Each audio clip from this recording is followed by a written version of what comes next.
प्रिय विद्यार्थियों, आज हम अभिज्ञान शाकुंतलम के प्रथम अंक का आगे का अध्ययन कर रहे हैं। इस जो श्लोक है, इसमें जब राजा एक मृग का पीछा करता है तो अपने जो रथ है उसका जो वेग है उसका इसमें वर्णन बताया गया है कि किस प्रकार से रथ तेज गति से चल रहा है। तो इस श्लोक में कवि ने रथ की गति का स्वाभाविक रूप से वर्णन किया गया है।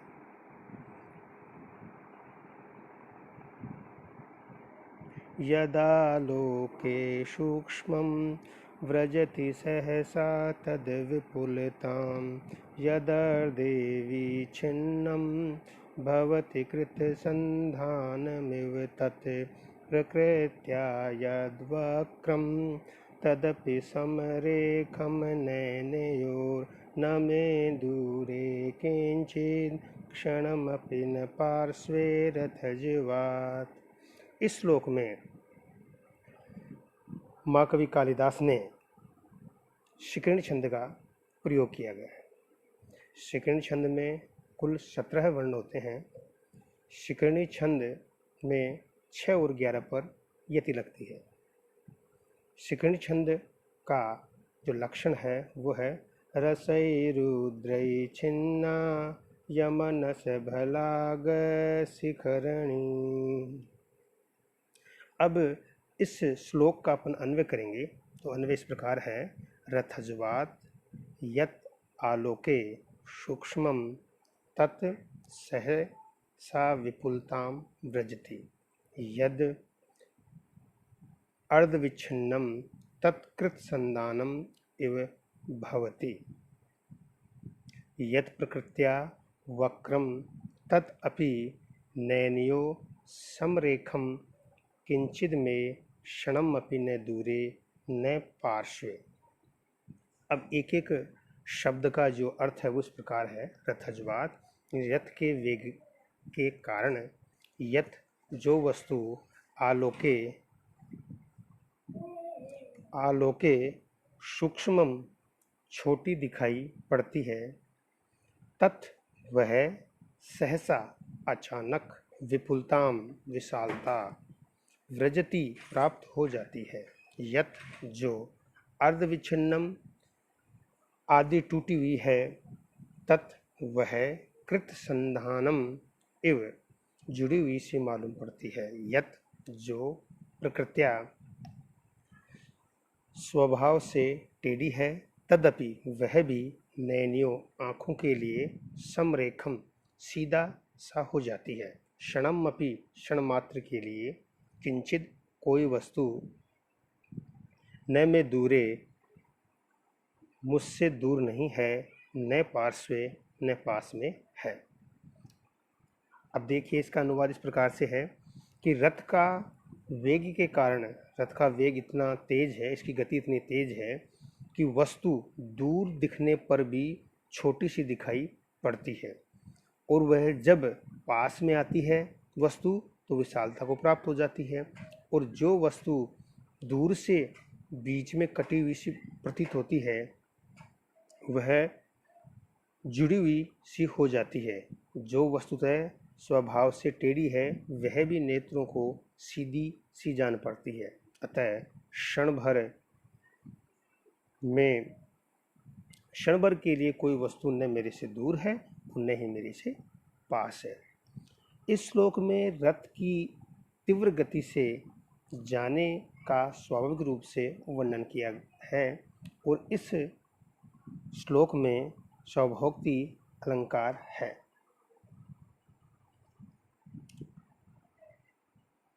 इस प्रकार का अनुभव हमें जब हम रेल यात्रा के समय जाते हैं रेल में, तो इस श्लोक में रथ की गति का निरूपण भी 4 रूपों में किया गया है।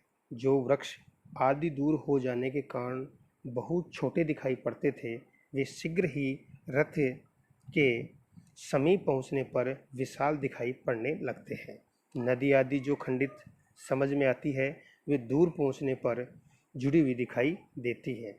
और जो मार्ग आदि मुड़े होने के कारण टेढ़े हैं वे रथ के समीप आने पर सीधे दिखाई देते हैं। रथ की तीव्र गति के कारण दूर स्थित सभी वस्तुएं अचानक पास आ जाती हैं और समीप वाली जो वस्तुएं हैं वो अचानक दूर हो जाती हैं। इस प्रकार इन 4 श्लोक के चारों चरणों में सौभावक्ति अलंकार है। अब हम एक एक शब्द का संस्कृत व्याख्या करते हैं। रथज्वात रथ वेगात, यद यद वस्तु आलोके दर्शने सूक्ष्मं क्षुद्रं दृश्यते तद तदेव वस्तु सहसा तत्क्षणमेव विपुलतां विशालतां व्रजति प्राप्नोति। यद यद वस्तु अर्धविच्छिन्नं पृथक् पृथक् विभक्तम् आसीत् तद तद वस्तु कृतसन्धानम् इव सम्मिलितम् इव भवति संजायते। यद वस्तु प्रकृत्या स्वभावकेन वक्रम कुटिलं दृश्यते तदपि तद्वस्तु अपि नैन्यो नेत्रियो समरेखम समारिज्वा रेखा स्थिति यस्य तत् भवति क्षणमपि क्षणमात्रमपि किंचिद किमपि वस्तु न मे दूरे न मतः दूरे भवति न पार्श्वे न च मम समीपे भवति। इस प्रकार से इस श्लोक में माँ कवि कालिदास ने जो रथ का वेग है, जिस गति से रथ चल रहा है, दौड़ रहा है, उसका स्वाभाविक रूप से वर्णन किया है। इस प्रकार से उस मृग का पीछा करते हुए राजा और सूत तपोवन में प्रवेश करते हैं। राजा सूत से कहता है चारों ओर देखकर कि बिना कहे हुए ज्ञात होता है कि यह तपोवन आश्रम की सीमा है। सूत कहता है कि हे राजन, आपको कैसे मालूम चला? तब राजा कहता है कि क्या आप देख नहीं रहे हैं? निवारः सुख गर्भ कोटर मुख भ्रष्टास्तरुणा मदः प्रस्निग्धा क्वचिदिङ्गुदी फलविद शुच्यन्त एवोपला विश्वासोपगमादिभिन्नगतय शब्दं सहन्ते मृगाश् तोयाधारपताशवल्कलशिखा निश्चन्दरेखाङ्किता। इस श्लोक में महाकवि कालिदास ने शार्दूल विक्रमतम छंद का प्रयोग किया है। शार्दूल विक्रम छंद जिसका लक्षण है सूर्यास्वयमसजस्तता स गुरुवै शार्दूल विक्रीडितम, यानी कि कुल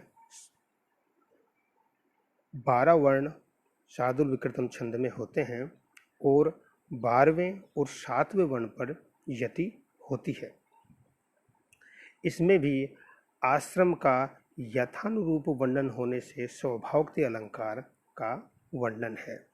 इसमें श्लोक में माँ कवि कालिदास ने वहाँ आश्रम के आसपास जो सूचक चिन्ह दिखाई देते हैं उनका वर्णन किया है। तो देखिए, इसका अन्वय इस प्रकार होगा। तरुणाम अधः सुख गर्भ कोटर मुख भृष्टः निवारा क्वचिद इंगुदीफल विदः प्रस्निग्धा उपला शुच्यन्ते एव विश्वासोपगमात् अभिन्न गतय मृगा शब्दं सहन्ते तोयाधार पथा च वल्कल शिखा निश्चंद रेखांकिता। अब इसका हम एक एक शब्दों का जो अर्थ करेंगे वो इस प्रकार है। तरुणाम अधः, वृक्षों के नीचे, सुख गर्भ कोटर मुख वृष्टा, तोते, सुख का मतलब तोते, गर्भ जिनके अंदर रहते हैं वो ऐसे कोटरों के मुख जो हैं, अग्रभाग हैं, से गिरे हुए, मुख वृष्टा, मुखों से गिरे हुए, निवारा, तृण, घास के जो धान्य हैं वो, क्वचित, कहीं पर, इंगुदी फल विदय, इंगुदी के फलों को तोड़ने वाले, अतएव प्रस्निग्धा, अत्यंत चिकने, उपला, पत्थर, सुच्यन्ते एवं दिखाई पड़ रहे हैं, विश्वासोपगमात, विश्वास प्राप्त हो जाने के कारण, अभिन्न गतेय, अपनी गति को न बदलने वाले मृगा, हिरण, शब्दम सहन्ते, रथ की ध्वनि को सह रहे हैं अर्थात रथ ध्वनि से भयभीत नहीं हो रहे हैं। तोयाधार पथाच और सरोवर को जाने वाले मार्ग वल्कल शिका निशंद रेखांकिता वल्कलों के अग्रभाग से गिरने वाले पानी को लकीरों से चिन्हित दिखाई दे रहे हैं। कहने का मतलब यह है कि वृक्षों के नीचे तोतों से युक्त कोटरों के अग्रभाग से गिरे हुए वन्य तृणधान्य दिखाई पड़ रहे हैं। कहीं इंगुदे के फल को तोड़ने वाले अत्यंत चिकने पत्थर दिखाई पड़ रहे हैं। विश्वास प्राप्त हो जाने से मृगों ने अपनी चाल बदल दी है। रथ की ध्वनि का उनके ऊपर कोई प्रभाव नहीं पड़ रहा तथा सरोवर तक जाने वाले मार्ग वल्कलों के अग्रभाग से टपकने वाले जल की रेखाओं से चिन्हित दिखाई पड़ रहे हैं। सारथी ने, कहने का मतलब यह है कि सारथी ने पूछा कि हे राजन, आपको कैसे पता चला कि यह आश्रम है? तो राजा कहता है, यहाँ आश्रम के सूचक सभी चिन्ह दिखाई दे रहे हैं। पेड़ों के नीचे उन घोंसलों के अग्रभाग से जंगली धान बिखरा पड़ा है। यह धान तोते अपने बच्चों को खिलाने के लिए घोंसले में ले जाते हैं।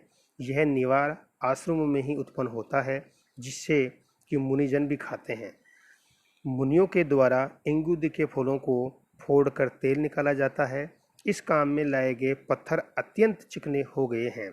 आश्रम के मृगों को यह विश्वास हो गया है कि हमें कोई नहीं मार सकता, इसलिए वे निर्भय होकर, निश्चल होकर विचरण कर रहे हैं। रथ की ध्वनि सुनकर भी वो विचलित नहीं हो रहे हैं। सरोवरों में स्नान